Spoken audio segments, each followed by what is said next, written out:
জান্নাতের চাবি আমার মা, ও মা গো জান্নাতের চাবি আমার মা, জান্নাতের চাবি আমার মা, ও মা গো জান্নাতের চাবি আমার মা।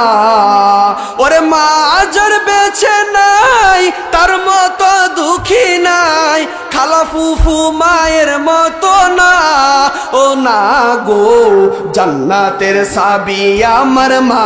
বলেন না জান্নাতের চাবি আমার মা, ও মা গো জান্নাতের চাবি আমার।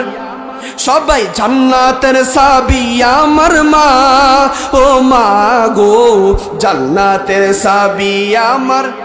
ওরে মা যার বেঁচে নাই তার মতো দুঃখী নাই, খালা ফুফু মায়ের মতো না, ও না গো জান্নাতের চাবি আমার মা, জান্নাতের চাবি আমার মা, ও মা গো জান্নাতের চাবি আমার মা। সন্তানের বেহেশত যার যার মায়ের পায়ের নিচে, সুবহানাল্লাহ।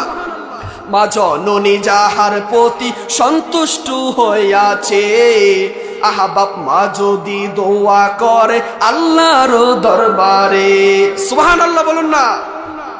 দয়া করে দয়াল আল্লাহ দোয়া কবুল করেন আল্লাহ, দয়া করে দয়াল আল্লাহ, দয়া করে দয়াল আল্লাহ দোয়া কবুল করেন আল্লাহ, সুবহানাল্লাহ বলুন না।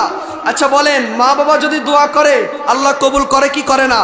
তাহলে আমার সাথে বলুন না, সন্তানের বেহেশত যার যার মায়ের পায়ের নিচে, মা জননী যাহার প্রতি সন্তুষ্ট হইয়াছে, আহবাব মা যদি দোয়া করে আল্লাহর দরবারে, দয়া করে দয়াল আল্লাহ দোয়া কবুল করে, সুবহানাল্লাহ।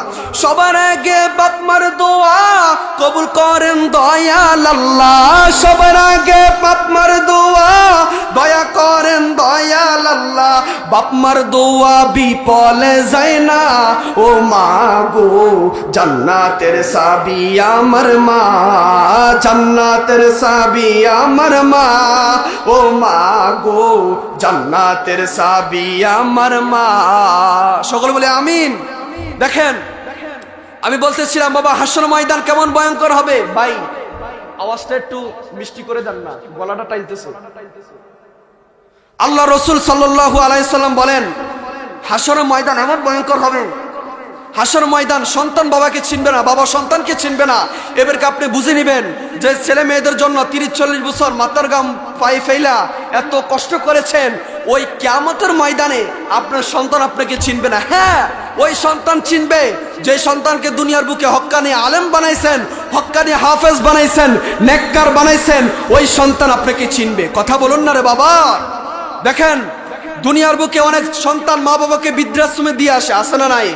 আমার আল্লাহ বলেন ওয়াকাদা রাব্বুকা আল্লা তা'বুদু ইল্লা ইয়াহু ওয়া বিল ওয়ালিদাইনি ইহসানা। বান্দা তোমরা মা বাবার আগে আমি আল্লাহর খেদমত করো, আমি আল্লাহকে মানো, আমি আল্লাহকে স্মরণ করো, আমি আল্লাহর ইবাদত করো।